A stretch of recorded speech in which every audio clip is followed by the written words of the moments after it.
Assalamualaikum warahmatullahi wabarakatuh.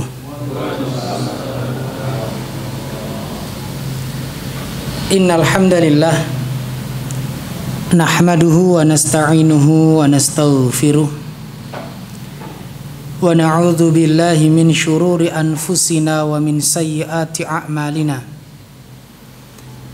Man yahdihillahu fala mudhillalah wa may yudlil fala hadiyalah.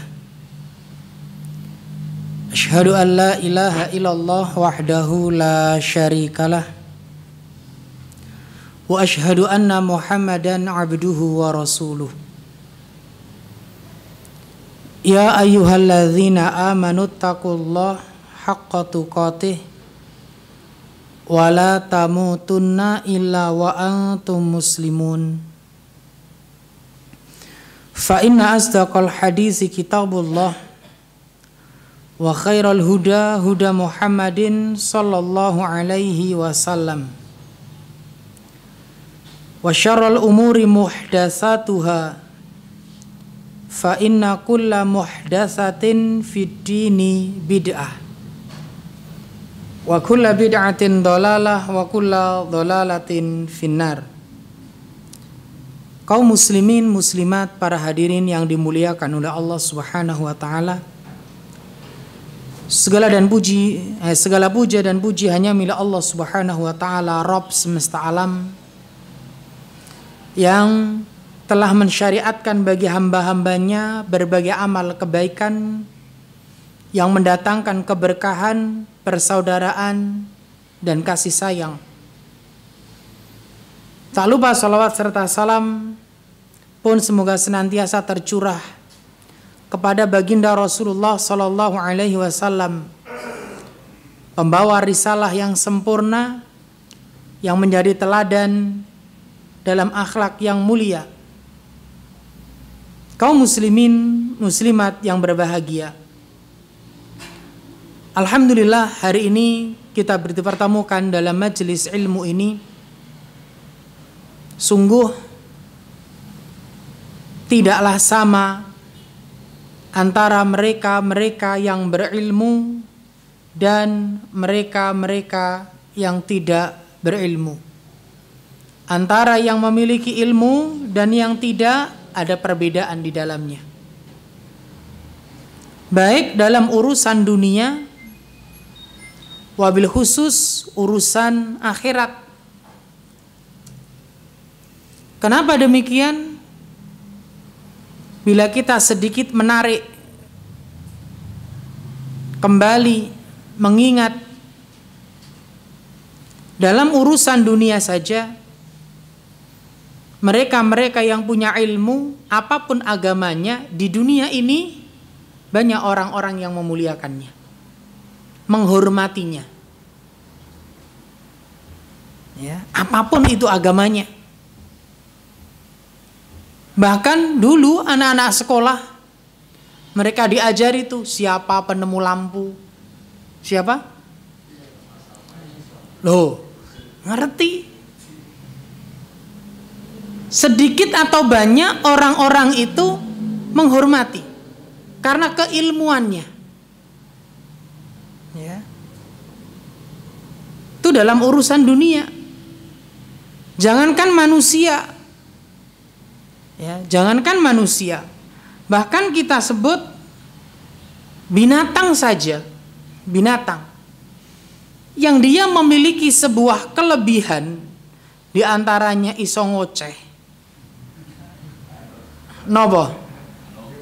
Mano? Lha iku nek pinter ngoceh itu masya Allah Pak, regane selarang. Leres mboten? Ya. Ketika iso ngoceh, larang regane. Bahkan ada yang mau ditukar pakai mobil, ya, sepeda motor. Tapi ini nggak iso ngoceh, paling digoreng. Itu binatang. Maka benar, ya, tidaklah sama antara mereka-mereka yang berilmu dan mereka-mereka yang tidak berilmu. Hal yastawil ladzina ya'lamuna wal ladzina la ya'lamun. Az-Zumar ayat 9. Tidak sama sekali lagi. Adakah sama orang-orang yang tahu dan orang-orang yang tidak? Nggak akan sama.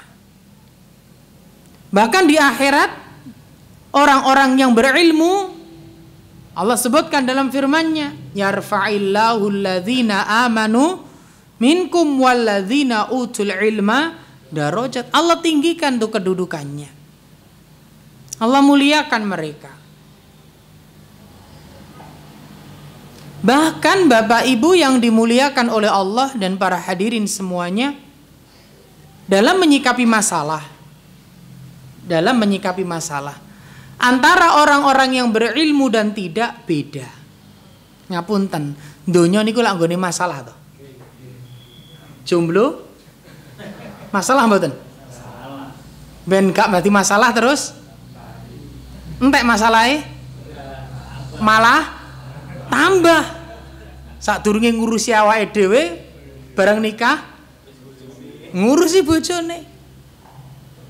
Apa kemudian menikah nggak ada masalah? Ada. Orang duwe anak masalah, Pak. Pengen duwe anak. Apa kemudian wis di anak leren masalahnya? Tambah. Ngono ya digoleki. Tapi inilah nanti pembedanya. Mereka-mereka yang punya ilmu dalam menyikapi berbagai hal berbeda dengan mereka yang tidak punya ilmu. Ngapunten, Pak. Awak dhewe niki lho, kita semua nek anake loro lak bingung to, Pak. Ngeluh, sirah iku rasane koyo cenut-cenut. Dibawa ke dokter, Pak. Dokter lak suwantai to, Pak. Oh nggih, Pak. Yogane gerah napa? Santai kan takoni ya santai. Gerah napa? Udah berapa hari? Oh enggak apa-apa. Kenapa? Lurus mboten? Kenapa? Ilmu dia tahu. Oh kalau gini nanti fasenya seperti ini, seperti itu. Oh kalau gini biasanya juga seperti ini kasusnya. Karena tahu ilmu, santai. Tenang dalam menghadapi setiap permasalahan hidup. Makanya salah satu faktor seorang mendapatkan ketenangan dalam hidupnya adalah ilmu. Tenang, Pak. Ya, ngapunten, tukang nek mobil kan sopir, Pak. Nek kapal napa? Kapal laut. Nah koda, Pak. Iki ana mbak gedene awak dhewe numpak, Pak. Astagfirullah. Ya Allah. Anak koda santai. Kenapa? Ilmu sudah tahu kalau nanti seperti ini, seperti itu. Beda nanti. Maka benar bila kita kemudian diwajibkan untuk menuntut ilmu. Karena dunia ini tempatnya masalah. Dan kita nggak akan tenang dalam menjalani kehidupan kalau kita nggak tahu ilmunya. Karena dunia ini tempat kita diperintahkan ibadah. Dan kita nggak akan bisa ibadah dengan baik kecuali tahu ilmunya. Maka mari kita bersemangat dalam mempelajari ilmu agama.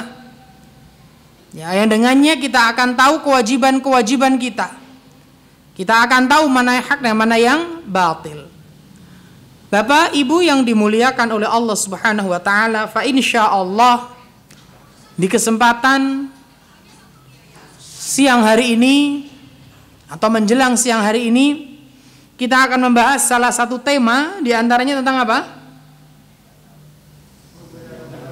Memuliakan tamu. Bapak Ibu yang dimuliakan oleh Allah, memuliakan tamu merupakan salah satu syariat yang mulia dalam agama ini. Dan perintah memuliakan tamu telah ditegaskan dalam Al-Quran dan hadis Rasulullah Sallallahu Alaihi Wasallam. Dan praktek dari para salafus soleh, generasi-generasi terdahulu, tidak hanya menunjukkan keluhuran akhlak seorang mukmin, tapi juga tanda keimanan dalam diri seseorang. Rasulullah bersabda, man kana yu'minu billahi wal yaumil akhir falyukrim dhaifahu. Siapa yang beriman kepada Allah dan hari akhir, falyukrim dhaifahu, hendaklah dia memuliakan tamunya. Dan kita tahu yang namanya tamu itu ada yang datang tak dijemput, ujuk-ujuk teko yora konfirmasi, pengen ngekei surprise. Ada juga tamu yang tak diundang, ya. Ada juga tamu yang mungkin kita undang, paham gak? Jadi tamu itu ada yang nggak diundang, ujuk-ujuk teko.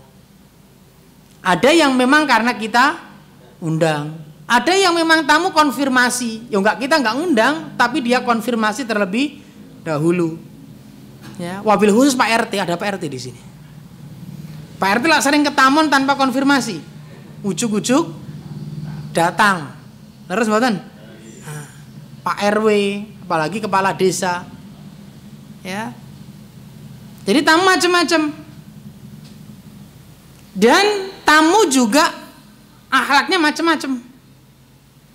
Makanya nanti selain kita akan bahas bagaimana akhlak dalam menerima tamu, kita juga akan bahas nanti terkait akhlak seorang tamu. Karena ini penting. Ya, sangat penting sekali. Dan Rasul tadi menyebutkan, man kana yu'minu billah wal yaumil akhir, siapa yang beriman pada Allah dan hari akhir, falyukrim dhaifahu, maka hendaklah dia memuliakan tamunya. Kaum muslimin muslimat yang dimuliakan oleh Allah Subhanahu wa ta'ala. Imam Ahmad dan sejumlah ulama yang lainnya rahimahullah, seperti dikutip oleh Ibnu Katsir, mereka mengatakan wajib memberikan jamuan kepada orang yang singgah atau bertamu. Sampai demikian. Ya.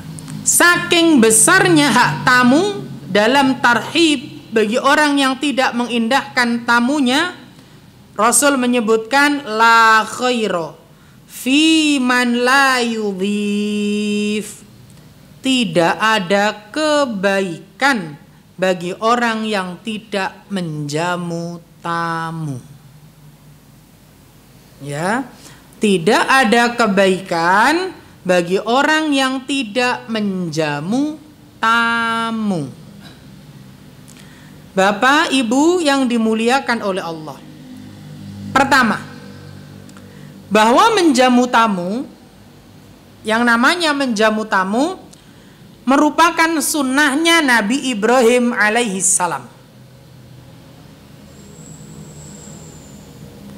Memberi jamuan kepada tamu, menerima tamu, menghormati tamu, ya, hal ini merupakan kebiasaan yang sudah berkembang sejak lama. Bahkan sebelum risalah Nabi Muhammad SAW diturunkan. Dan yang pertama kali melakukan perbuatan yang mulia ini ialah Nabi Ibrahim Khalilur Rahman alaihi salam. Rasulullah sallallahu alaihi wasallam beliau menyebutkan, kana awwala man dhayyafa dhaif Ibrahimu alaihi salam. Orang yang pertama kali memberi suguhan, menerima tamu dan menghormatinya, memuliakannya, ya, adalah Ibrahim alaihi salam. Ini orang yang pertama. Jadi orang yang pertama kali memberi suguhan, ya, dalam bentuk memuliakan, ya, ikram, ya, itu adalah Ibrahim. Kalau awal terjadi kesyirikan, Nabi siapa? Di zaman Nabi siapa? Nuh. Zaman Nabi Nuh. Bapak Ibu yang dimuliakan oleh Allah, Tentang bagaimana Nabi Ibrahim dalam memuliakan tamu disebutkan dalam surat Az-Zariyat ayat 24 sampai 27. Surat napa? Ayat pinten wau? Yang bawa Al-Qur'an mungkin bisa dibantu untuk dibuka. Surat Az-Zariyat. Silakan dibuka.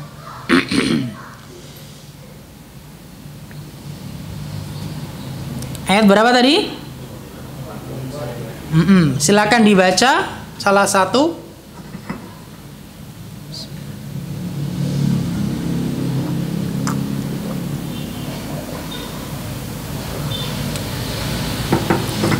Monggo, Pak. Ketemu?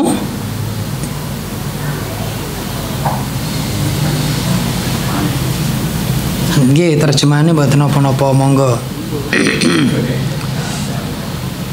Sudahkah sampai kepadamu Muhammad cerita tamu Ibrahim, malaikat-malaikat yang dimuliakan.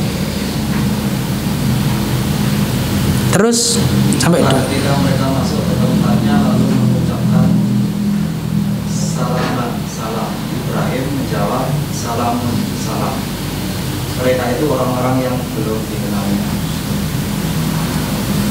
Maka diam-diam dia Ibrahim pergi menemui keluarganya, kemudian dibawanya daging anak sapi gemuk.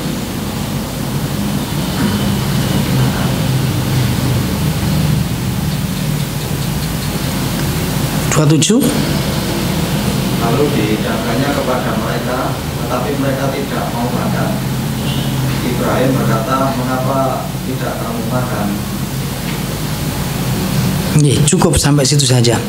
Bapak Ibu yang dimuliakan oleh Allah, dalam ayat yang mulia ini Allah mengabarkan tentang bagaimana Nabi Ibrahim alaihissalam dalam memuliakan tamu. Bahkan tamu yang belum dikenal. Benar ya? Tamu yang belum dikenal. Ya, disebutkan di sana, sudahkah sampai kepadamu Muhammad cerita tamu Ibrahim, yaitu malaikat-malaikat yang dimuliakan. Ingatlah ketika mereka masuk ke tempatnya lalu mengucapkan salaman. Ibrahim menjawab salamun qaumun munkarun. Mereka itu tamu-tamu yang belum dikenal. Maka diam-diam dia Ibrahim pergi menemui keluarganya. Kemudian dibawanya daging anak sapi yang gemuk yang dibakar. Lalu dihidangkannya kepada mereka, tetapi mereka tidak mau makan. Ibrahim berkata, mengapa tidak kamu makan? Nanti bisa dibaca lanjutannya sendiri. Asik dan menarik kisah ini. Dan memang kisah-kisah seperti ini harus kita baca untuk menambah perbendaharaan cerita kita yang nantinya akan kita ceritakan ke anak keturunan kita. Mbah putune, mbah anake. Ben gak si maling kundang terus yang diceritakni. Atau si kancil nyolong timun. Nah, ini harus coba nanti dibaca sendiri di rumah ya.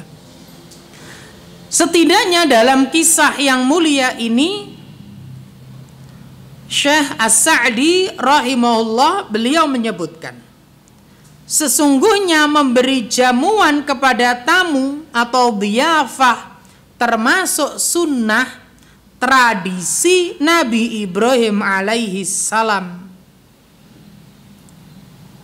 yang Allah Jalla wa'ala pun memerintahkan kepada Nabi Muhammad dan umatnya untuk mengikuti hal tersebut ya.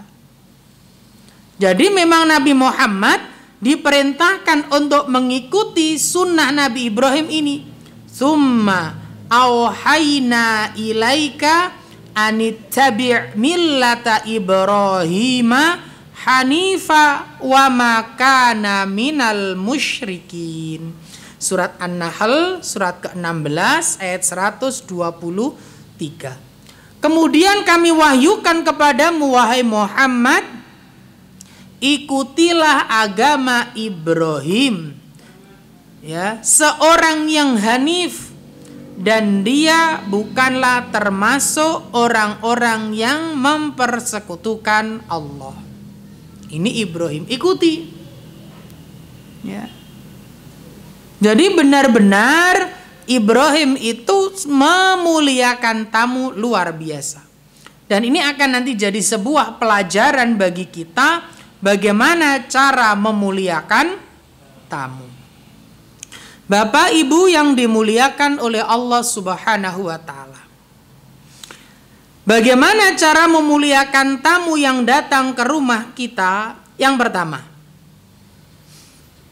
menyambutnya dengan wajah yang ceria, kenal nggak kenal.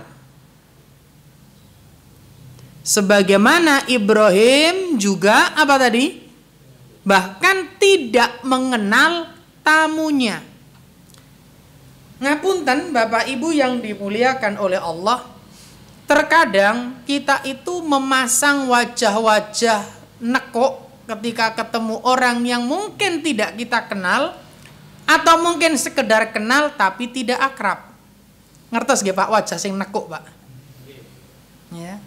Senyum ora, cemberut ae. Padahal ya seisu. Ya. Hendaknya tuan rumah itu menyambut tamu dengan wajah yang ramah dan ceria. Rasulullah pernah bersabda dalam hadis yang diriwayatkan oleh Imam Muslim, la tahqiranna minal ma'rufi syai'an walau an talqa akhaka biwajhin talqin. Janganlah kamu meremehkan kebaikan sekecil apapun, meskipun hanya dengan bertemu saudaramu dengan wajah yang ceria. Coba perhatikan, hadis ini diawali dengan apa? Jangan kalian meremehkan kebaikan sekecil apapun. Artinya apa? Lanjutan kalimat, lanjutan hadis ini adalah sebuah kebaikan. Apa kebaikannya? Meskipun hanya bertemu dengan saudaramu dengan wajah yang ceria. Maka menjumpai saudara kita dengan memasang wajah yang ceria adalah termasuk kebaikan. Nah, saya belum ngomong senyum loh, wajah sing ceria. Maka jangan sampai kemudian masang wajah nekuk. Masa awak dhewe kadang-kadang harus berguru pada bagian jogo apa? Senyum mereka Pak. Dan mereka diajari untuk senyum. Masuk dicelatu tuh ya senyum. Dan mereka nggak tahu siapa yang masuk, bahkan nggak kenal. Masuk melbu gak nggo duit kan ya ora ngerti toh Pak. Masuk ora ketang melbu kur golek AC. Tapi mereka selalu memasang yang namanya ceria, husnudzon. Nah inilah yang harus ada pada diri kita. Menyambut tamu dengan wajah yang ceria. Ya. Bapak Ibu yang dimuliakan oleh Allah Subhanahu wa ta'ala. Dan ini yang diajarkan oleh Nabi kita Muhammad Sallallahu alaihi wasallam. Ya. Ketika berhadapan dengan tamu, ini yang kita lakukan. Orang itu Pak, kalau ketemu kita dengan wajah yang cemberut, itu seharusnya dia mood makan, wis gak mood maneh. Pengen ngobrol oke, ora sido. Itu yang terjadi. Maka hendaklah ini nomor satu, poin yang pertama ini benar-benar diperhatikan. Yang kedua, di antaranya adalah menjawab ucapan salam dari tamu dengan jawaban yang lebih sempurna. Ya, minimal apa? Sepadan. Sepadan itu apa? Sama dengan apa yang diucapkan oleh tamu. Di antara adab kepada para tamu adalah menjawab salamnya dengan lebih sempurna, sebagaimana Nabi Ibrahim alaihissalam menjawab salamnya para tamu tadi. Dan Allah berfirman, wa idza huyyitum bitahiyyatin fahayyu bi ahsana minha aw rudduha. Surat apa ini? An-Nisa ayat 86.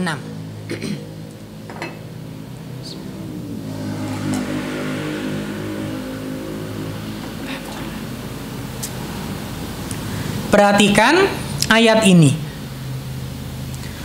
Wa idza huyyitum fahayyu bi ahsana minha aw rudduha.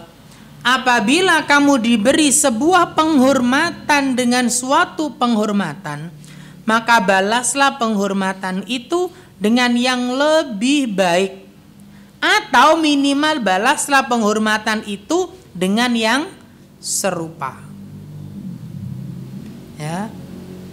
Maka ketika ada yang mengucapkan assalamualaikum, minimal jawaban kita adalah waalaikumsalam. Minimal itu, Pak. Kalau assalamualaikum warahmatullahi wabarakatuh, minimalnya ya sudah seperti itu. Ada sebuah hadis diriwayatkan oleh Imam Bukhari dan Imam Muslim dari sahabat yang mulia Abu Hurairah, semoga Allah meridhoinya. Khalaqallahu Adama ala suratihi. Allah menciptakan Nabi Adam di atas bentuknya tuluhu situna dhira'an. Tingginya 60 hasta. Berapa meter, Pak, itu? Berapa? 30 meter. Ini berapa meter ini? 4. Manut ahli nih wis. 3 meter. Nah ini 30 terus sak piro iki. Ya. Tinggi memang, tapi yo jangan sampai kemudian wah sepedai Nabi. Kok yo enek ae cerita ngono iki. Allah menciptakan Nabi Adam di atas bentuknya tuluhu situna dhira'an. Tingginya 60 hasta. Falamma khalaqahu, ketika ia diciptakan, qal, Allah berfirman kepada Adam, izhab, pergilah, fasallim ala ulaikan nafar, dan berilah salam kepada sekelompok makhluk itu, yang dimaksud wahum nafarun minal malaikati julus, yaitu malaikat, ya, yaitu para malaikat. Fastami' ma yuhayyunaka fa innaha tahiyyatuka wa tahiyyatu dzurriyyatik. Karena itu adalah ucapan tahiyyah yang disyariatkan untuk engkau dan keturunanmu. Lalu Adam pergi dan mengucapkan assalamualaikum. Maka para malaikat menjawab waalaikumsalam warahmatullah. Mereka menambahkan kata warahmatullah. Paham ya? Padahal Adam tadi mengucapkan apa? Assalamualaikum. Jawaban malaikat ada tambahan Dan ini sesuai dengan apa yang diperintahkan oleh Allah. Dalam surat apa tadi? An-Nisa. Ayat pinten wau? 86 ya. Fahayyu bi ahsana minha aw rudduha. Maka balaslah penghormatan itu dengan yang lebih baik, atau balaslah penghormatan itu minimal dengan yang serupa. Tetapi kita diajarkan ya, diajarkan untuk apa tadi? Menjawab dengan lebih baik. Maka ma'asyiral muslimin, muslimat yang dimuliakan oleh Allah Subhanahu wa taala, ini menjadi sebuah nasihat buat kita. Ya, nasihat buat kita dalam segala aspek, Pak. Ini contohnya dalam segala aspek. Kalau ada orang berbuat baik dengan kita, berusahalah untuk membalas kebaikannya, minimal yang serupa. Maka kita sering disebutkan hadis Rasulullah, man lam yashkurin nas lam yashkurillah. Siapa yang tidak berterima kasih kepada manusia, maka dia belum dikatakan bersyukur kepada Allah. Ya, belum dikatakan bersyukur pada Allah. Makanya kita berusaha ketika ada orang-orang yang berbuat baik dengan kita, kita berusaha untuk memberi hal yang baik kepada mereka. Minimal doa jazakumullahu khair, itu minimal. Semoga Allah apa tadi? Memberikan balasan. Kita doakan mereka. Disebutkan pula dalam Sunan An-Nasa'i. Hadis ini diriwayatkan oleh Imam An-Nasa'i, Imam At-Tirmidzi dari Imran bin Husain, dan beliau menyatakan hasan. Terdapat pula dalam Zadul Ma'ad. Ada seorang mendatangi beliau, lalu mengucapkan salam, assalamualaikum. Lantas Nabi SAW membalas salam orang tersebut dan bersabda, engkau mendapatkan 10. Lalu orang tadi duduk, kemudian datang yang lain, lantas mengucapkan assalamualaikum warahmatullah. Nabi SAW lantas membalas salam orang tersebut dan bersabda, engkau mendapat 20. Kemudian ia duduk, lantas datang lagi yang ketiga mengucapkan salam yang lengkap, assalamualaikum warahmatullahi wabarakatuh. Lalu Nabi SAW menjawab salamnya dan bersabda, engkau mendapat 30. Artinya juga ketika kita menjawab salam ada kebaikan, atau ketika kita mengucapkan salam, ini adalah juga sebuah kebaikan. Maka sangat sayang kalau sekiranya salam yang bisa dapat 10, 20, berapa kemudian? 30. Kemudian kita nggak dapat apa-apa.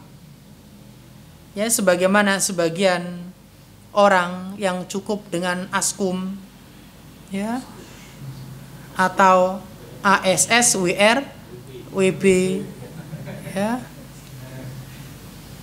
Ya mungkin sebagian orang mengatakan kan sudah maklum, sudah diketahui maksudnya, tetapi ini adalah sebuah doa. Ya, ini sebuah doa. Wong yo enggak abot ya ora angel. Ngoten to sakjane. Maka ini hal yang mulia yang harus kita budayakan. Membalas salam orang-orang yang datang ke tempat kita, ke rumah kita dengan yang lebih baik. Termasuk tambahan faedah di antara akhlak seorang muslim itu, yang pertama tadi kita sebutkan berwajah ceria, salam, ya. Kalau mungkin di Jawa yaitu nyapa, ya. Makanya jangan sampai kemudian seorang muslim itu acuh. Makanya termasuk adab dalam memuliakan tamu, disunnahkan mengucapkan selamat datang kepada para tamu. Ada sebuah hadis, ya, diriwayatkan dari Ibnu Abbas radhiyallahu anhu, bahwa tatkala utusan dari Qais datang kepada Rasulullah, Rasul bersabda, marhaban bil wafdil ladzina ja'u ghaira khazaya wala nadama. Selamat datang kepada para utusan yang datang tanpa merasa terhina dan menyesal. Nah, nggak apa-apa kemudian ada tamu datang, ahlan, selamat datang, nggak apa-apa. Udah sampai lah salam wala kalam gitu loh. Salam yora, nyopo yora, ngomong yora gitu, jangan sampai. Ya, ada tamu bos. Yo salam yo, kono lungguh-lungguh dewi. Dewi ngono, balik-balik dewi ngono. Ya, ini harus diperhatikan. Ini termasuk hal yang mulia. Jadi tamu yang datang itu merasa dihormati, Pak. Dimuliakan. Ini diajarkan nih. Ya sama seperti tadi kita katakan, penjaga Indomaret itu lah jenengan tuku nggak tuku pokok mal pula, senyum, salam, sapa. Senyum selamat datang, selamat datang di apal kabeh itu. Selamat iya, Pak. Dia nggak peduli jenengan datang hanya sekedar ke kamar mandi. Ngerti mboten? Nah, kita kadang-kadang tempat dalam perjalanan untuk nyari tempat, ya itu ya salah satunya itu bersih kan? Loh, tapi yang datang di apa namanya ya, yang jaga itu nggak peduli kita datang untuk apa. Standar pertama yang dilakukan adalah senyum, salam, ya sudah itu. Ya, itu yang dilakukan. Karena harapannya adalah membuat nyaman, ya, memasukkan ketenangan kepada orang yang datang. Karena yang nggak tahu Pak, tamu ini sebenarnya bawa uang sak gepok gara-gara awak dhewe nggak senyum nggak sido. Loh, ada orang Pak. Jadi orang itu sebenarnya, masya Allah ya, pengen mengetahui seramah apa orang itu. Jadi ada sebuah kisah. Ada donatur, Pak. Beliau itu setiap hari kalau nggak salah cuma transfer 550 rupiah atau 500 rupiah gitu loh Pak. Bendino. Anak lupa kisah. Pokoknya angka di kalau nggak 500, 5.000, 50 rupiah kalau nggak salah. Setiap hari. Dia ingin tahu sejauh mana respon dari orang yang diberikan donasi. Kira-kira saya terima kasih, jazakumullah khairan, dongane dawa apa ora. Bener, beliau ingin tahu. Lama itu Pak. Begitu sampai waktu yang lama dan konsisten, orang yang diberi juga benar-benar mendoakan dengan tulus kebaikan. Masya Allah. Akhirnya dicor Pak. Belang, uang yang besar kemudian. Karena dia memang ingin tahu seamanah apa, serespek apa dia dalam menerima sesuatu yang kecil. Bayangkan ketika responnya baik, ditanggapi dengan positif, luar biasa Pak. Kita nggak tahu. Makanya benar ya, ma'asyiral muslimin, muslimat yang dimuliakan oleh Allah Subhanahu wa taala. Sampai-sampai Imam Ibnu Qayyim dalam Zadul Ma'ad, beliau pernah menyebutkan, ikramud dhaif syimatul akhyar wa huwa ahadu asbabil barakah fir rizqi wal umri. Memuliakan tamu adalah sifatnya orang-orang yang mulia, dan itu merupakan salah satu sebab datangnya keberkahan pada rizki dan umur. Itu kata beliau. Maka Bapak Ibu yang dimuliakan oleh Allah Subhanahu wa taala, memuliakan tamu luar biasa. Maka ini budaya ini kita biasakan. Siapapun yang datang, ya, siapapun yang datang untuk mertamu. Apalagi panjenengan mungkin orang yang dibutuhkan seperti Pak RT, Pak RW, kepala desa. Ojo nganti nek teko nggawa gawan persilakan dimonggokno hidangane masya Allah. Tapi nek tangan kosong, banyu putih, Ya. Segotok warna putih. Janganlah. Ini harus kita pahami. Ya. Jadi jangan sampai kemudian nantinya orang-orang yang berniat baik kepada kita malah justru tidak ingin datang lagi ke rumah kita. Kebahagiaan, Pak, ketika ada saudara-saudara kita datang ke tempat kita. Ya, sebuah kebahagiaan.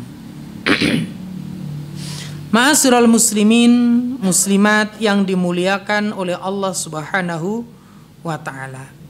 Kemudian termasuk di antara adab dalam memuliakan tamu yaitu menyegerakan penyambutan tamu. Nabi Ibrahim alaihissalam memberikan teladan dalam menyegerakan menjamu tamu. Sebagaimana tadi kita bacakan, faragha ila ahlihi faja'a bi'ijlin samin. Maka dia pergi dengan diam-diam menemui keluarganya, lalu dibawanya anak sapi yang gemuk. Sapi apa ini tadi? Awak dewi, Pak. Wong tamu ra dikenal. Suguhane apa? Sapi. Wah. Iki awak dewi sapi bakar iki. Artinya apa yang ada itulah yang segera untuk dihidangkan kepada tamu, itu menjamu. Tutu diwai jamu kan? Kan menjamu, Ustaz. Bukan. Dijamu nih tok terus kan balik. Jenengan tutup puskesmas. Ya bukan klinik. Jadi Nabi Ibrahim alaihissalam memberikan teladan menyegerakan dalam menjamu tamu. Dan langsung Pak ini Pak. Masya Allah. Anak itu pernah dengar kisah, wallahu a'lam ya.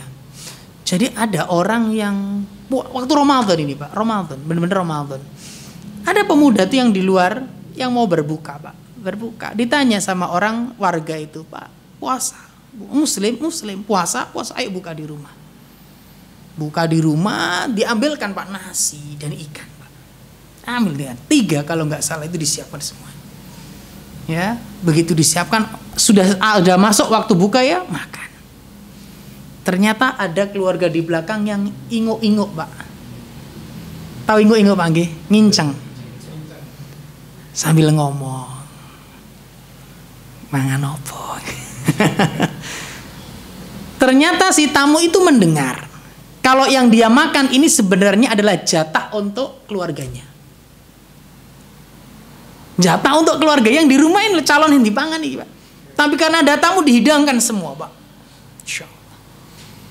Akhirnya sing pemangan ke orang mentolo kita habis dihidang no gitu. Bener Pak, Masya Allah. Sudah dia makan, sudah dia pergi. Next dia bawa tuh bantuan-bantuan dia bawa diberikan ke orang tersebut. Bener-bener mendatangkan rezeki pula memang, keberkahan juga. Ya. Dan ini memang yang diajarkan oleh Nabi kita. Benar-benar memuliakan tamu. Sebagaimana kita tahu datang seorang wanita dengan putrinya. Dalam riwayat lain kedua putrinya datang ke rumah Rasulullah dan di sana ada istri Rasulullah Sallallahu Alaihi Wasallam meminta makanan. Dan di rumah Rasulullah hanya ada sebutir kurma. Ini kan wong teko lho Pak. Secara tidak langsung ini adalah orang-orang yang datang ke tempat kita. Meminta Pak bahkan. Diberi Pak. Nah awak dhewe lek sik mikir lho Pak. Iki ana wong njaluk beras 1 kilo Pak. Padahal nomah ana 2 kilo. Kira-kira diwis kilo apa ora? Apa ketoke? Ketok ya abot Ustaz. Ketok ya abot iki 1 kilo lho. Ya. Nih saya ngomong ngapunten, abot ini saya mending. Kadang berbohong, mohon maaf nggak ada. Nggak boleh ini. Ya. Sama istri Rasulullah, kurma yang cuma 1 diberikan Pak, monggo. Semuanya nggak diparo. Iki kursi jio paruan yo enggak. Tapi sama istri Rasulullah diberikan semuanya. Luar biasa, Pak. Kalau kita mau melihat lagi, alhamdulillah kalau di tempat ini insya Allah sudah dibahas kajian sejarah. Bagaimana ya musim haji sebelum datangnya Islam itu. Di mana orang-orang Arab itu menjamu setiap tamu-tamu yang datang ke sana. Ya, orang-orang Mekah menjamu tamu-tamu yang datang dengan jamuan yang istimewa. Karena dianggap mereka apa? Bertamu di sana. Dihidangkan makan makanan yang luar biasa itu.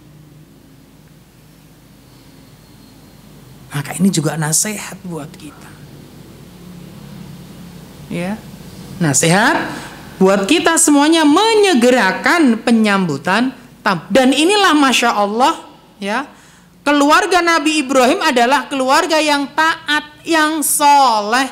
Makanya ketika suaminya mau menghadirkan, mau menyiapkan jamuan kepada tamu, gak mikir-mikir sampai ini yakin pora, gak ngono. Gak mikir anak bojo, gak ngono. Paham ya? Lihat, dia pergi diam-diam menemui keluarganya, lalu dibawakan anak sapi yang dimasak. Inilah pentingnya pasangan dan keluarga yang jalur, Pak. Benar. Ya, luar biasa ini, Pak. Bahkan sahabat-sahabat dulu seperti ini istrinya. Ada seorang sahabat yang mensedekahkan satu areal kebunnya ini, padahal di dalamnya istrinya masih di sana. Ya. Ketika suaminya, wes kita sedekahkan di jalan Allah, kita keluar Pak dari kebun tersebut, nggak kaken babi bu, sampean terus hati mangan opo, terus ben piye, enggak. Ini pentingnya pasangan yang taat. Makanya nek ngaji ya bojone di, ojo ngaji dewe. Kecuali yang jomblo. Karena ini nantinya kita akan mengarungi mahliga rumah tangga ini bareng-bareng, Pak. Ya, berlayar di samudra bareng-bareng. Nek podo ngerti nek pena. Ya kayak seperti ini, ono tamu. Enggak ono kemudian, iki sapi si anak sapi lho. Regane sik larang iki. Iki oleh apa? Bit second lho iki. Enggak gitu, Pak. Didukung, Pak. Bener-bener. Lihat keluarganya Abu Bakar As-Siddiq, Pak. Bener-bener, Pak. Luar biasa. Makanya sekali lagi, apa yang dilakukan oleh Nabi Ibrahim alaihissalam ini menjadi sebuah teladan bagi, dan ini nggak bisa, Pak, kalau keluarga tidak sejalan. Memuliakan tamu. Apalagi mohon maaf, manusia itu ada karakter kecondongan cinta kepada harta dunia. Ya, ada kecintaan di sana. Makanya berat. Tetapi ini adalah sebuah perintah. Dan kita juga diperintahkan untuk meneladani ya apa yang diajarkan oleh Nabi Muhammad, yang disampaikan oleh Nabi Muhammad sallallahu alaihi wasallam, menyegerakan dalam penyambutan tamu. Maka Bapak Ibu yang dimuliakan oleh Allah Subhanahu wa taala. Dan ini ada ibrah yang menarik, Pak.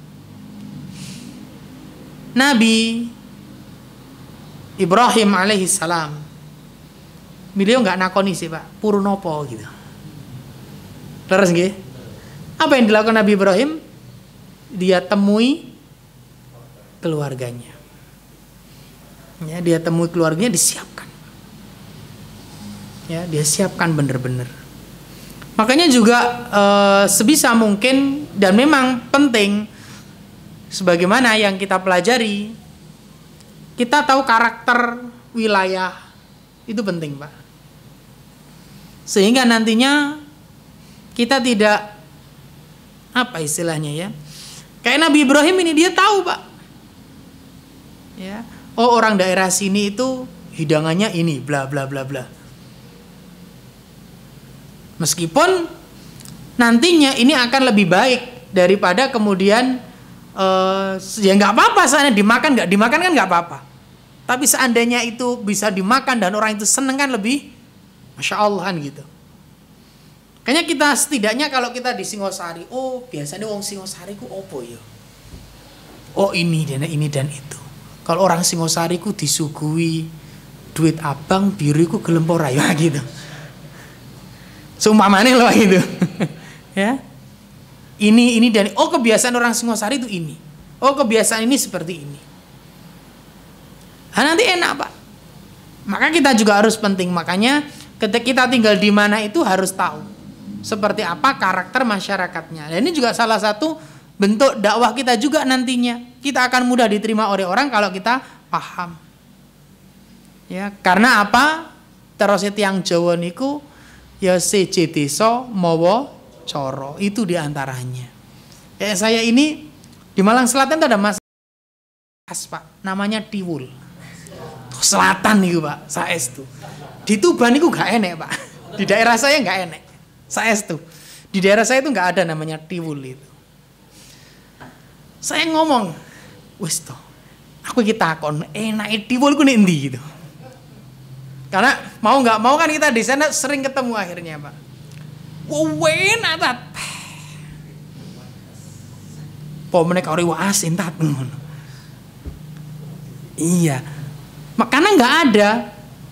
Nah kalau kita tahu karakter orang nggak perlu takon Pak, kalau kita sediakan. Paham ya? Itu. Ya. Jadi akan lebih enak dalam menerima tamu siapapun, kita akan tahu. Dan ini juga menjadi nasihat Ibro juga, sebisa mungkin di rumah kita itu, di rumah kita ya, di rumah kita ada yang kita sediakan. Raketang kurma. Ya.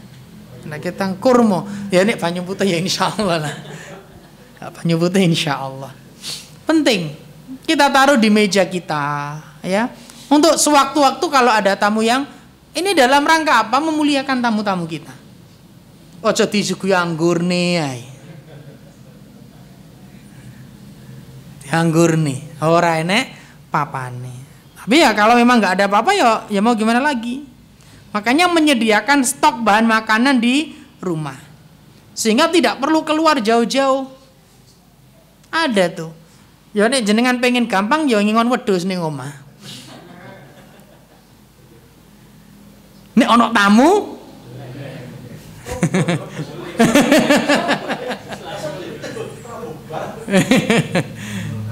ya aja dibeleh. Nek ana tamu digolekne godhongane sing biasa dipangan. Ya enggak ngono juga ya, disiapkan apalah yang bisa kita siapkan. Ya. Yang pasti ya kurma, kemudian yang enggak gampang apa? Rusak, ya enggak gampang rusak. Minimal kurma terus hal-hal yang semisal itu monggo. Marning ya.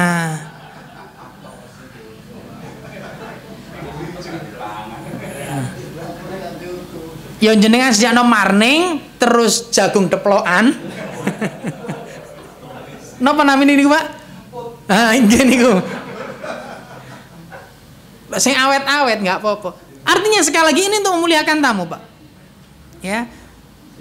Kita kan berusaha untuk sebisa mungkin memuliakan tamu-tamu yang datang ke tempat kita. Kan tadi kita katakan ini sebab keberkahan, datangnya rizki, ini tadi. Ya. Ma'asyiral muslimin, muslimat yang dimuliakan oleh Allah Subhanahu wa taala. Jadi sekali lagi berusaha memberikan suguhan terbaik untuk tamu. Dan Nabi Ibrahim saat itu yang terbaik punya apa? Sapi, dia berikan. Tapi ngene ana ngomong, "Ya tat kan iku Nabi Ibrahim, kula sanes nabi." Kadang ada gitu loh. Ya setidaknya nggak iso paling apik, ya setidaknya apa yang kita miliki yang mampu. Nggak kudu sapi, onto ya oleh gitu loh. Monggo apa yang kita punya.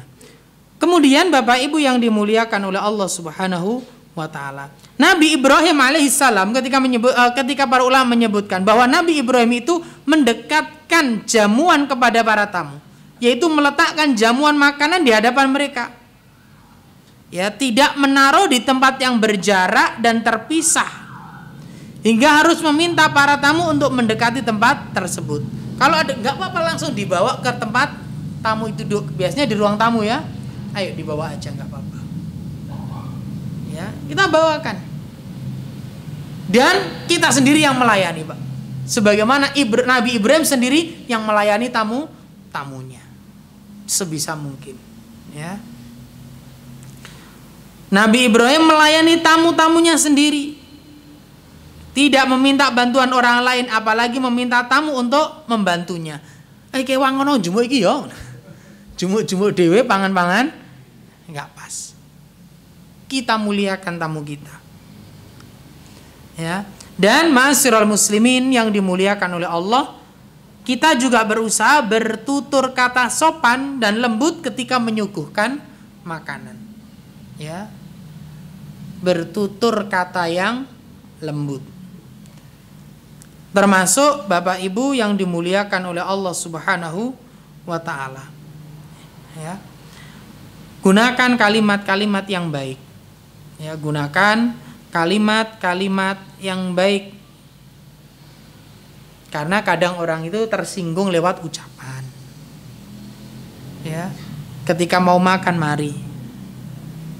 Ketika selesai makan yang baik. Jangan sampai kemudian ketika orang, wah kayak keluwen yo. Janganlah.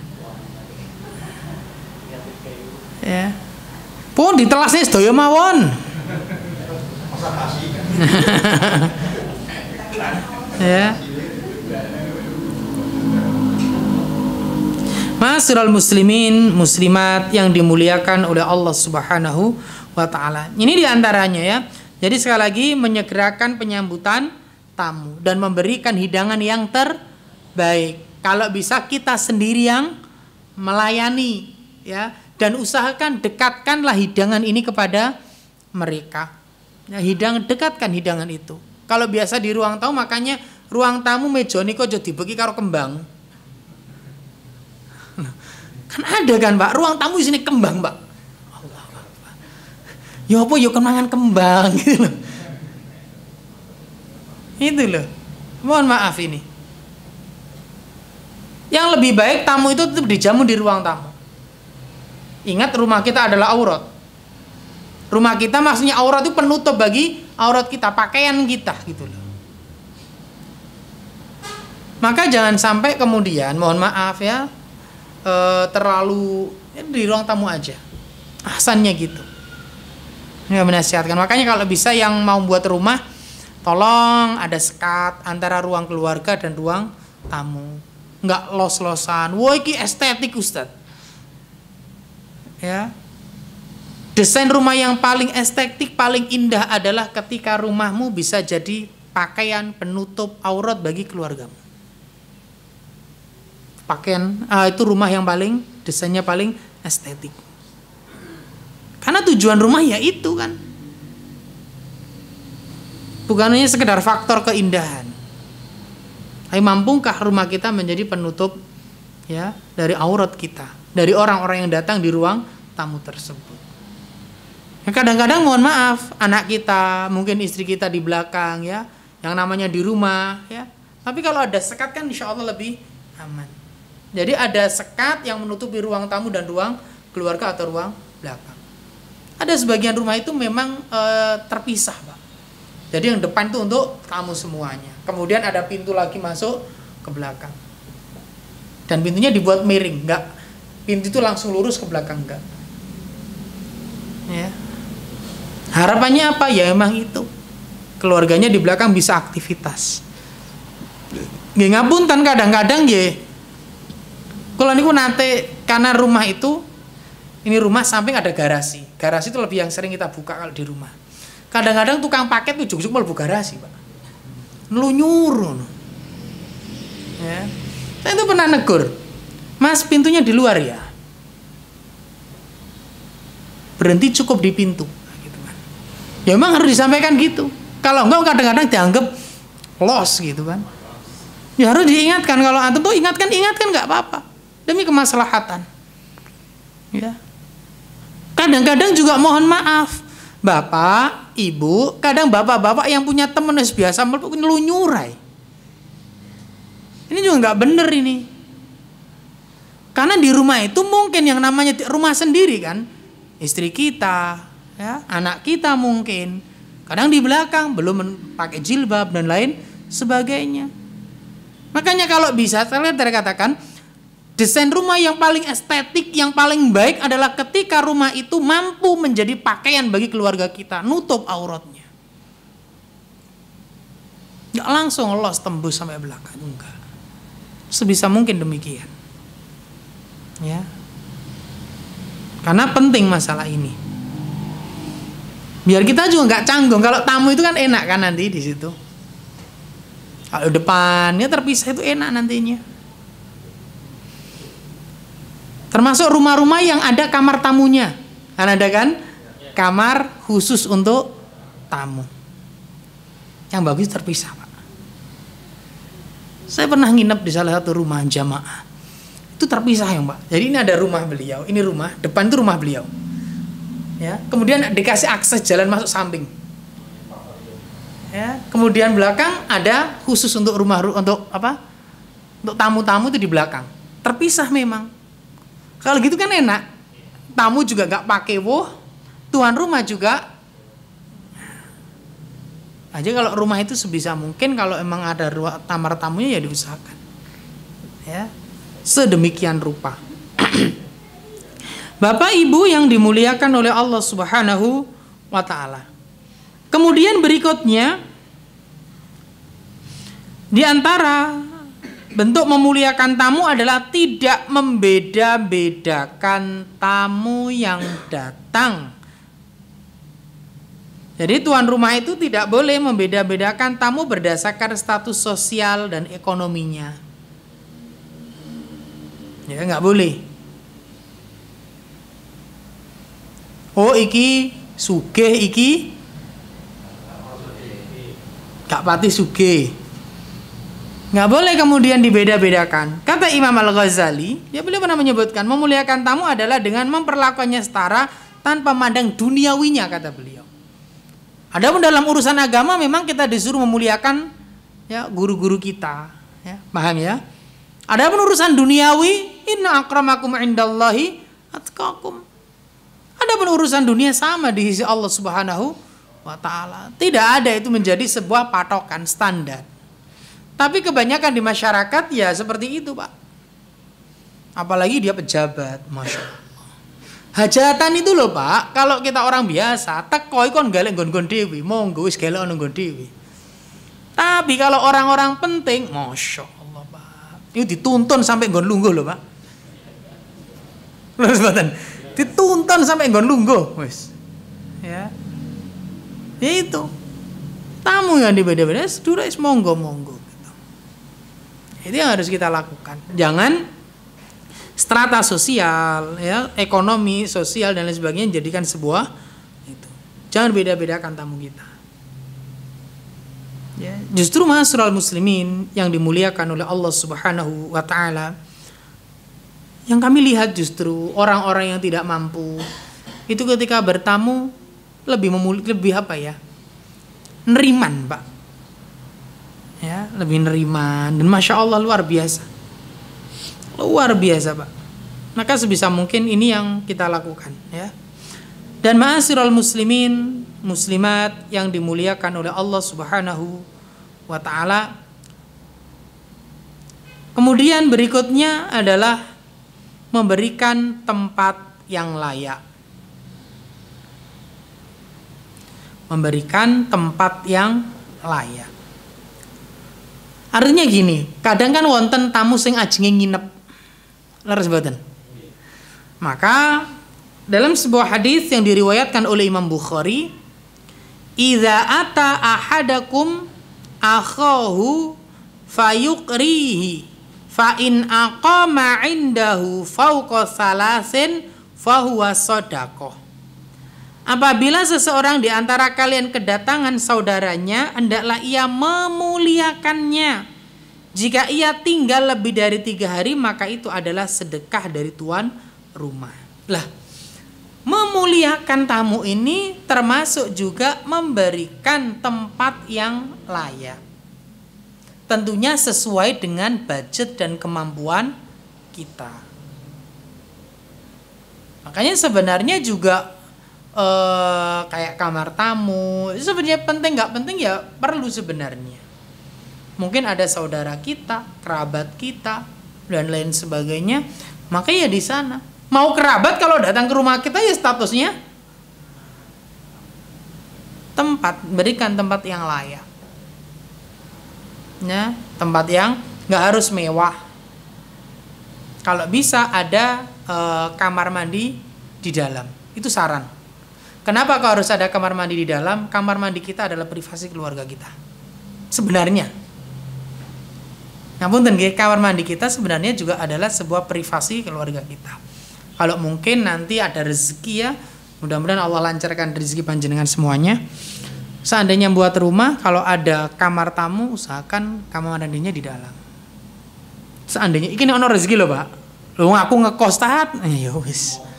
Ngontrak gitu. Ya nggak apa-apa kan, punya rumah itu nggak wajib. Punya rumah itu nggak wajib. Yang penting ada ditinggali. Kan nggak harus punya. Ya. Soporo apa? Ngontrak, apalagi ngekos ya dan lain sebagainya. Tapi seandainya bisa seperti ya seperti itu. Karena itu lebih nyaman nantinya. Saya itu lebih nyaman nanti.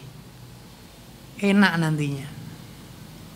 Ma'asyiral muslimin, muslimat yang dimuliakan oleh Allah Subhanahu wa taala, dan sekali lagi standar layak dan tidak itu ya sesuai kemampuan kita, Pak. Ya, jangan sampai kemudian juga malah membebani panjenengan sendiri. Ya, jangan sampai. Sesuai kemampuan kita saja. Orang itu akan paham kok, Pak. Kemampuan kita seperti apa. Kalau emang mampunya sederhana, cukup kamar, kalau ya juga masalah. Mampunya ini, ya mampunya seperti ini ya nggak apa-apa. Dibuat aja seperti itu. Kaum muslimin, muslimat yang dimuliakan oleh Allah Subhanahu wa taala.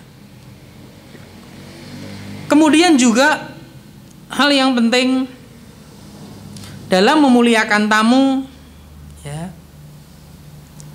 tidak membebani tamu. Tadi kita katakan di awal, tamu itu ada yang datang tak dijemput, ujuk-ujuk neko. Ada yang memang tamu sudah konfirmasi, insya Allah besok saya mau ke tempat antum ya. Antum di rumah jam berapa? Oh jam 5. Oh oke, insya Allah anak kesana jam 5. Terus jenengan nek rene yo aja angguran yo, titip aku bla bla bla bla bla bla.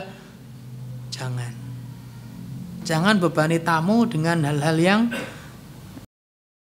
itulah. Ya, jangan bebani mereka. Karena sejatinya tanggung jawab dalam menjamu tamu adalah tanggung jawab penuh tuan rumah. Tetapi seandainya kita sebagai tamu kok pengen bawa oleh-oleh buat si pemilik rumah, ya nggak apa-apa, boleh. Ini kan hadiah. Apalagi kita akan bertamu di salah satu rumah teman kita yang mungkin kondisi ekonominya lemah. Jangankan buat beli makanan yang enak, bahkan untuk makan sehari-hari kurang mungkin. Maka nggak apa-apa kita bawakan lebih, harapannya memang mereka nantinya juga tidak terbebani dan apa yang kita bawa juga bisa kita makan bersama-sama. Lah inilah pentingnya juga kita sebagai seorang mukmin, seorang muslim tahu kondisi saudara-saudara kita. Saya sering mengatakan ya di berbagai forum kajian bahwasannya kalau bisa masjid itu jadi sentral ya dalam dakwah, dalam urusan kemakmuran masjid dan jamaah. Bukan hanya masjidnya, jamaahnya juga. Ya. Ojo sampai jamaah hilang ora sadar gitu loh. Paham maksudnya jamaah hilang nggak sadar? Jamaah itu kekurangan secara ekonomi, finansial dan lain sebagainya, masjid tidak ikut andil, tidak ambil peran sedikit pun dalam membantu. Ya, jangan. Makanya ada zakat kan? Ada zakat tuh. Dan lain sebagainya yang bisa kita gunakan untuk membantu saudara-saudara kita. Dan ini pernah kami sampaikan. Begitu pentingnya dakwah sosial itu, Pak. Sampai ada istilah nek ate ngandani iku wetenge disenisi. Engko lak pena. Artinya apa? Kalau ada orang lapar jenengan ceramai, weh Pak. Iso muring loh, Pak. Leres mboten? Tapi ajak makan sambil ngobrol santai itu lebih didengar. Dan sudah tidak khawatir dengan urusan perutnya. Itu diantaranya. Makanya kita jangan sampai ya kemudian ya seperti kita katakan tadi, jamaah hilang ora sadar. Penting masjid itu tahu kondisi jamaah-jamaah. Yang penting. Tapi ya nggak harus kemudian jamaah kajian di rumah-rumah jamaah juga nggak harus. Apalagi kemudian kadang ini menjadi hal yang membebani jamaah. Ada masjid yang kadang-kadang mungkin kajian dari rumah jamaah satu ke rumah jamaah lain. Ya kalau konsumsi ditanggung masjid. Kalau ditanggung masing-masing repot nanti. Jadi ada yang pernah bercerita kepada kami, ada suatu tempat dia mengajarkan kajian rutin giliran, Pak. Ya. Apa namanya? Dari rumah satu ke rumah jamaah yang lain. Akan ada pembanding. Begitu yang dapat jatah kajian adalah orang kaya dengan rumah yang mewah, hidangannya iku mulai dari sapi bakar, sapi guling, sapi cincang, ya kambing bakar, kambing guling, kambing cincang, buah-buahan sing iso nek bungkusnya plastik kabeh. Giliran di orang yang nggak punya sego, tewel, gereh. Isa protes, Pak. Akhirnya apa? Ben gak terkesan terlalu nemen utang. Terus mboten direwangi utang. Ya malah nanti kan malah membebani. Jadi kalau kita ingin tahu kondisi jamaah nggak harus seperti itu. Ya main silaturahmi aja takmir ke rumah jamaah satu ke jamaah lain agar kita tahu kondisi mereka. Ya. Jadi Bapak Ibu yang dimuliakan oleh Allah Subhanahu wa taala, tuan rumah tidak boleh membebani tamu dengan permintaan atau tugas tertentu. Atau coba balik saya sak durunge mari korah-korah. Ini juga enggak benar, ya. Bapak Ibu yang dimuliakan oleh Allah Subhanahu wa taala, kemudian juga ya, disebutkan dalam hadis yang diriwayatkan oleh Imam Muslim bahwa hendaknya tuan rumah memberikan hidangan yang sesuai. Nah ini. Tuan rumah memberikan hidangan yang sesuai. Hidangan yang diberikan sesuai kemampuan tanpa memaksakan diri. Jenengan kok mampune memberikan hidangan gur sego karo kerupuk, gak apa-apa. Hidangkan. Maam bareng-bareng. Kalau kok gur mampune sego karo pindang ya nggak masalah, ya semampunya saja. Bismillah. Dimakan nggak dimakan nggak mengapa. Tapi nih jenenge tamu itu biasanya mesti makan. Biasa nih. Kecuali memang sakit karena ada sebuah pantangan dan kita harus menyadari dan memaklumi. Harus kita sadari dan memaklumi. Karena memaklumi itu sesuatu yang harus ada. Harus kita tanamkan pada diri kita, oh ya wis, terakhir kondisinya demikian. Rasulullah bersabda, ta'amul wahid yakfil isnain, wa ta'amul isnain yakfil arba'ah, wa ta'amul arba'ah yakfil samaniyah. Ya wis sesuai aja lah. Jangan berlebih-lebihan juga buahnya, enggak jangan. Nanti tabzir.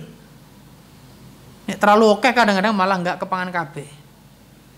Tamu ini gur loro digawani panganan sak pirang-pirang. Nah ini harus diperhatikan juga. Ya, sesuai kemampuan, jangan diada-adakan lah, sesuai aja. Enak nanti Pak. Nanti nek malah mengada-adakan malah kita repot karpe dewi. Dan ini juga nasihat buat kita tamu ya, para tamu itu di antara hal yang harus ada pada seorang tamu, jangan pernah kemudian mengatakan suatu kalimat yang akan menyakiti tuan rumah. Uritok dah. Jangan sampai. Syukuri, alhamdulillah. Ya justru kita doakan. Ma'asyiral muslimin, muslimat yang dimuliakan oleh Allah Subhanahu wa taala. Kemudian hal yang penting juga ya, kalau memang tamu itu nginep di rumah kita, berikanlah waktu yang cukup bagi mereka untuk istirahat. Seandainya mereka nginep di rumah kita, jangan sampai kemudian diajak ngobrol terus. Kalau emang ada tamu yang nginep di rumah kita, makanya penting tadi kan terpisah itu agar enak. Oh, ini istirahat. Jangan malah diajak ngobrol. Berikan waktu bagi mereka untuk istirahat, karena tamu yang biasa nginep kan mesti tamu adoh, leres nggih. Kalau tamu jauh mesti habis melakukan perjalanan yang panjang. Kalau habis melakukan perjalanan panjang berarti capek. Biarkan mereka istirahat. Ya, biarkan mereka istirahat. Ma'asyiral muslimin, muslimat yang dimuliakan oleh Allah Subhanahu wa taala, dan yang penting bagi kita juga dalam menjamu tamu ya, hendaklah seorang itu menjaga privasi tamunya ya. Menjaga privasi tamunya. Jika memang tamu itu ada di dalam kamar, nggak usah awak dhewe mlebu metu ning kamar tamu tersebut. Ini salah satu bentuk menjaga privasi seseorang. Ya. Karena kalau kamar sudah kita berikan ke mereka, nggak layak bila kita mlebu metu kamar tersebut. Ya. Kemudian yang terakhir, Bapak Ibu yang dimuliakan oleh Allah, bagi tuan rumah juga ketika ada tamu yang pergi, lepaskanlah dengan doa ya. Ketika tamu hendak pergi, dianjurkan melepaskannya dengan doa yang diajarkan Rasulullah. Allahumma barik lahum fima razaqtahum waghfir lahum warhamhum. Hafal nggih? Hafal? Allahumma barik lahum fima razaqtahum waghfir lahum warhamhum. Ya Allah, berkailah mereka pada rezeki yang Kau karuniakan, ampunilah mereka dan rahmatilah mereka. Ini diantara yang kita ucapkan ketika melepas tamu yang akan pergi, yang akan pulang, yang akan meninggalkan tempat kita ya. Bapak Ibu yang dimuliakan oleh Allah Subhanahu wa taala, ini diantara adab bagi tuan rumah dalam memuliakan tamu yang datang ke rumah kita.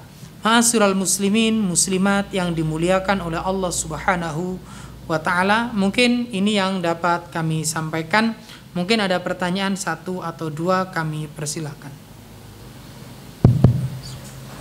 Baik Ustaz, ada pertanyaan dari jamaah. Ustadz, bagaimana jika kita tahu seorang tamu tersebut kurang paham adab, Ustadz? Jadi kalau misalkan kita suguh itu tambah tidak pulang-pulang dan ngobrol terus, bagaimana sebaiknya? Apakah boleh kita sengaja tidak membuat suasananya nyaman agar cepat pulang, Ustadz? Nggih, terima kasih atas pertanyaannya. Bapak Ibu yang dimuliakan oleh Allah Subhanahu wa taala, disinilah pentingnya seseorang itu belajar ilmu sebelum beramal. Al-ilmu qabla al-qawli wal amali.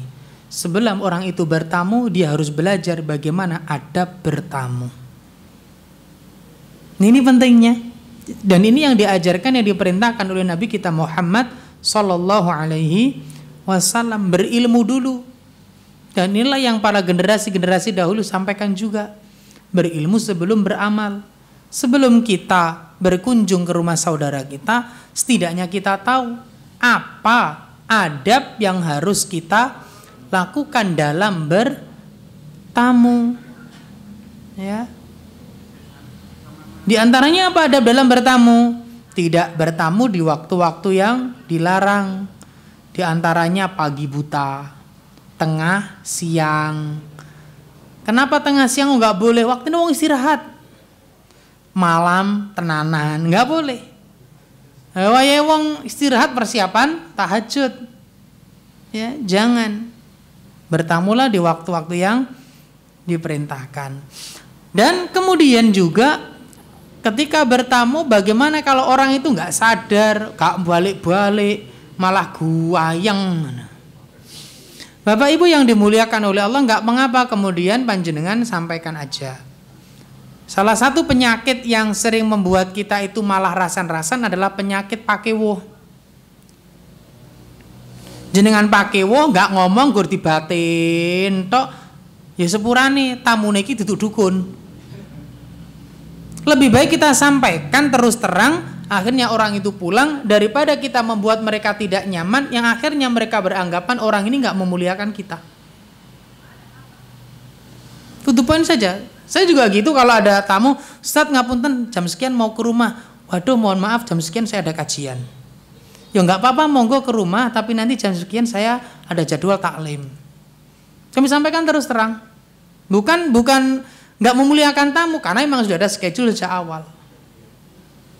Ya, kita sampaikan terus terang, insya Allah tamu juga akan memahaminya. Tapi kalau kita buat mereka tidak nyaman, malah disinilah letak kesalahannya. Ya, ini letak kesalahannya. Satu, mereka akan punya negative thinking dengan kita, suudzon dengan kita, dan akan berpikiran bahwa orang itu wis ngaji kok gak ngerti adab. Nah itu, maka sekali lagi lebih baik to the point saja, sampaikan terus terang. Itu lebih tenang. Masalahnya awak dhewe wis kadung terbiasa dengan pakewuh. Ya, pakewuh gitu. Saya sering sampaikan kepada murid-murid itu. Ya, ojo batin. Soalnya lawan bicara kita duduk mau dukun ya ora ngerti isi atine wong gitu loh.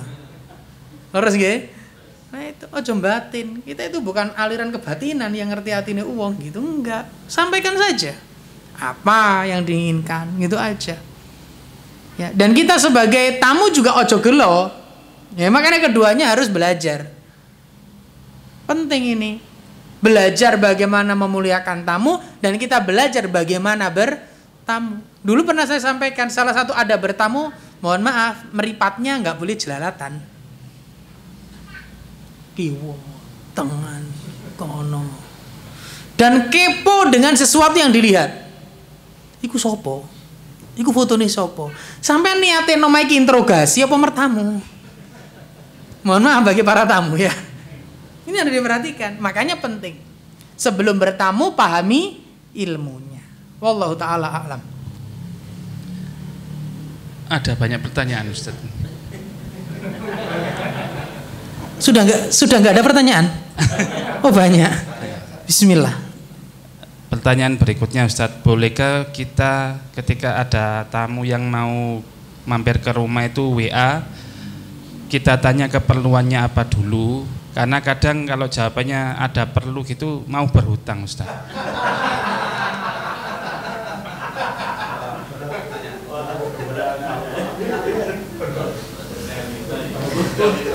Oke, terima kasih atas pertanyaannya. Ini kembali ke urf ya, karena gini, ada suatu hal yang memang di setiap tempat itu beda-beda. Ya. Tadi itu ada pertanyaan juga masuk ke kami. Apa tadi? Kok lupa saya? Mirip, hampir mirip. Insya Allah, mudah-mudahan masih ada.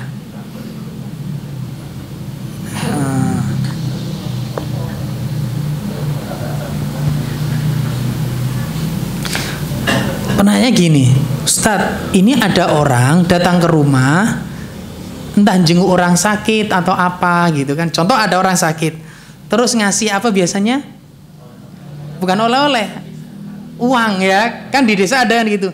Niki lo damel tumbas perbane gitu. Apakah kalimat perban ini mutlak untuk beri perban saja kalau di desa? Ikon abang-abangi. Makanya saya jawab kembalikan ke urfnya. Iku abang-abangnya lo lambit yang suatu tempat gitu loh. Itu hanyalah formalitas wis nyogawe apa. Tapi nek wong loro biasanya gawe tuku perban. Nek engko arek cilik engko gawe tambah sekolah. Nek kan gitu kan ya. Nah, makanya termasuk ini boleh enggak kalau ada orang sakit, kalau ada tamu, Japri, saya ada perlu. Boleh enggak kita tanya dulu perlunya apa? Secara umum, wallahu a'lam, kalau kita lihat apa yang disebutkan dalam hadis-hadis juga tidak ada yang seperti itu. Ya, saya mau bertamu, oh nggih monggo. Tetapi kalau kita kembalikan kondisi saat ini, banyak hal dan pertimbangan. Salah satu pemutus tali silaturahim adalah utang. Salah satu pemutus tali silaturahim, persahabatan, persaudaraan itu utang. Jadi utang itu bukan malah merekatkan persaudaraan, bukan, malah memutus. Ya, makanya kadang saya tambahin ke teman-teman, nek ono konco utang selama raokeh dan awak dewi isek duwe duit, ikhlasno. Ikhlaskan awak dewi memberi pertama sedekah, tak gitu. Soalnya kok mesti nek ngomong sesuk iki yo. Mbok sesuk kapan? Lho bener lho ini saestu. Dipikir gak korban. Kadang seperti itu, subhanallah. Ya, sesuk. Makanya kemudian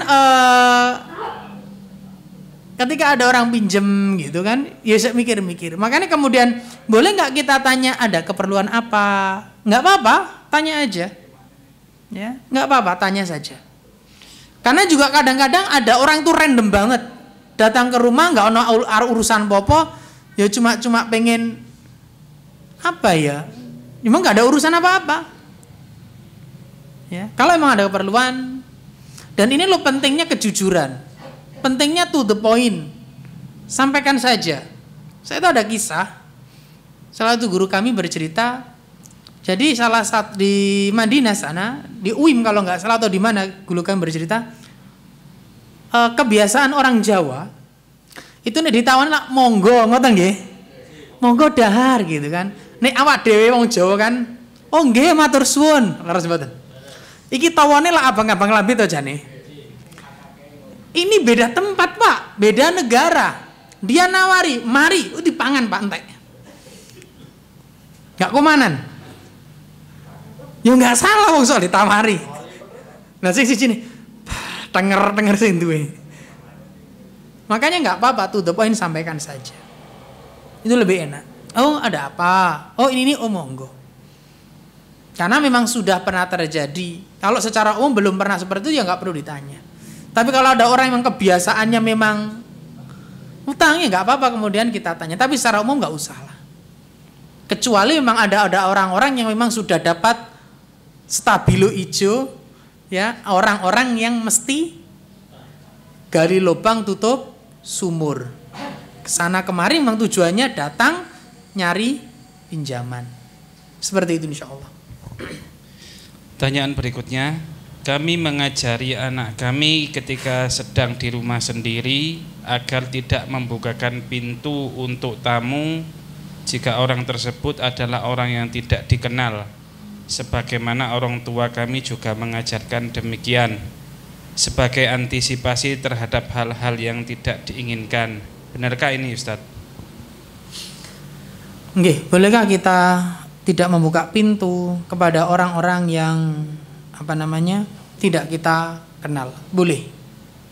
Ya, boleh kita tidak membuka pintu kita kepada orang-orang yang tidak kita kenal. Karena mohon maaf, sekarang kita hidup di zaman yang mohon maaf ya, yang memang kondisinya jangankan kok ada orang, atau jangankan kok rame, atau jangankan sepi ya, rame saja masih ada orang-orang yang niatnya buruk. Subhanallah. Jangankan di kesepian, di keramaian saja masih ada orang-orang yang niatnya buruk.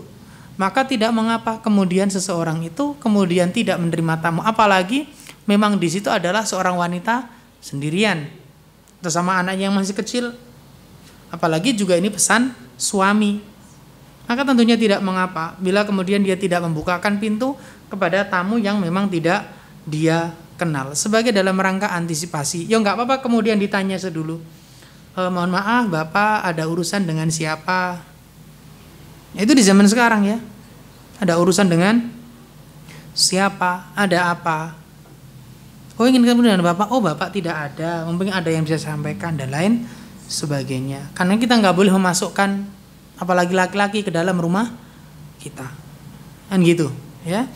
Maka pastikan dulu, nggak apa-apa tanyakan dulu hal-hal apa yang perlu disampaikan. Makanya ini juga saat ini ya, untuk saat ini juga penting sebenarnya rumah itu benar-benar tertutup memang sebenarnya.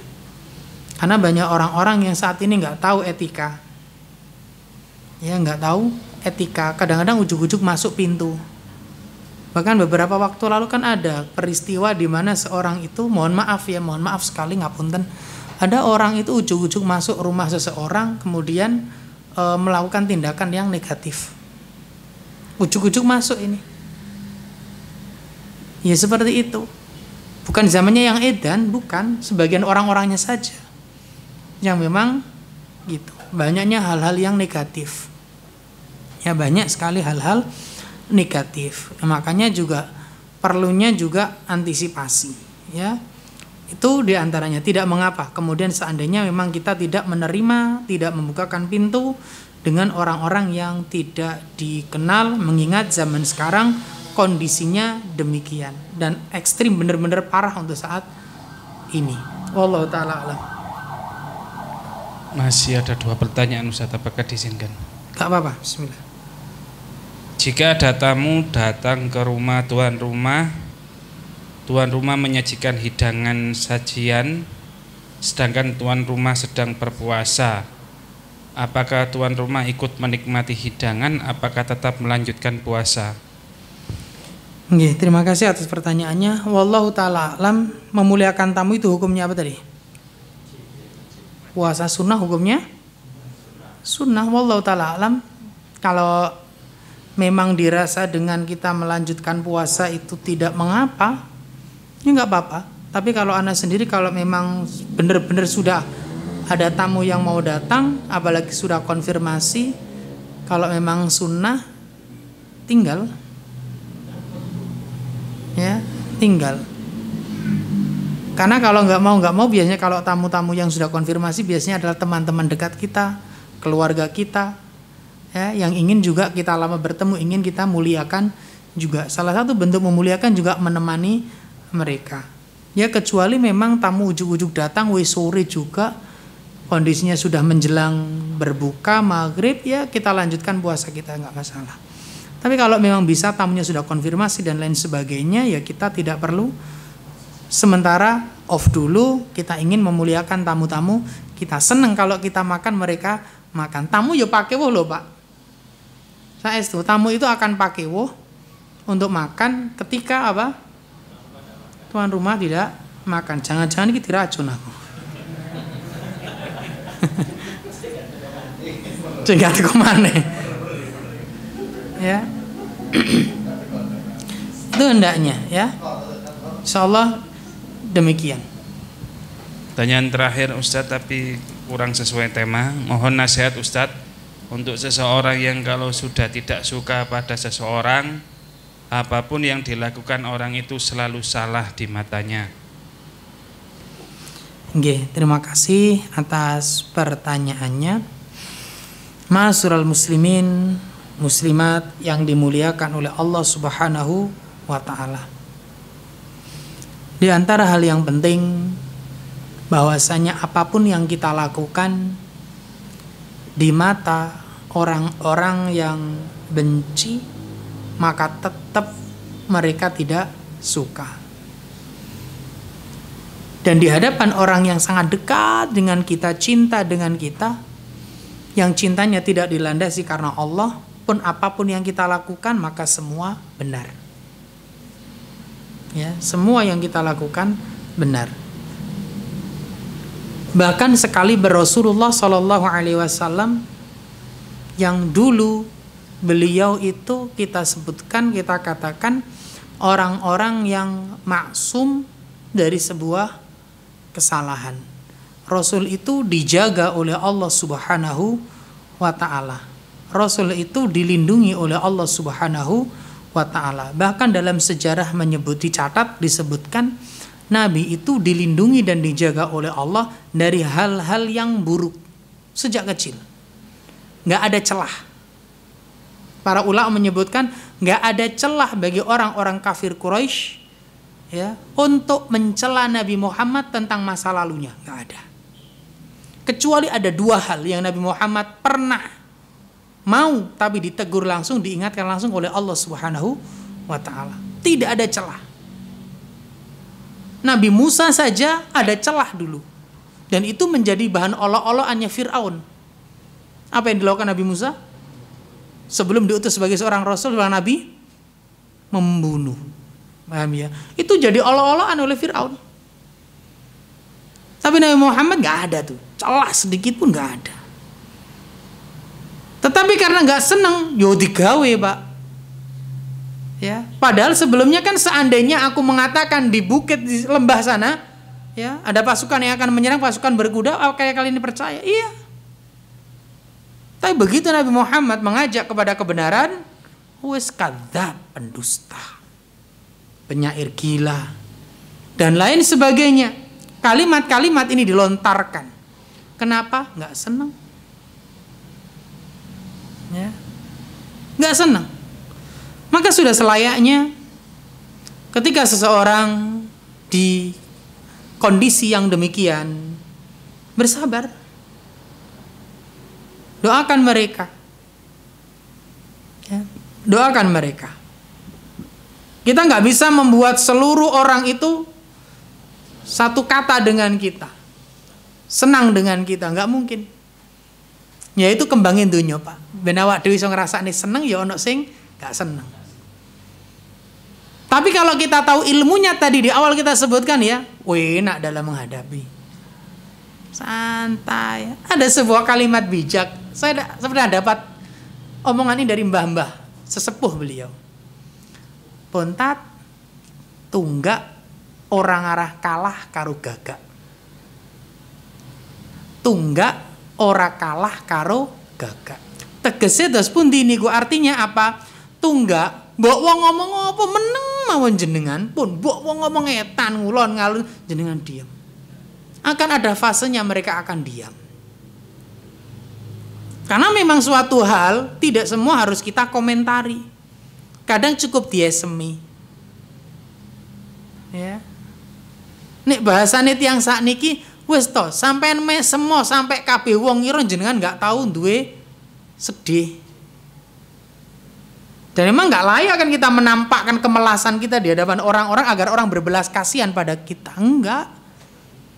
Ya. Pemene zaman sakniki, ngawak dhewe ketok melas kan malah guyu kok.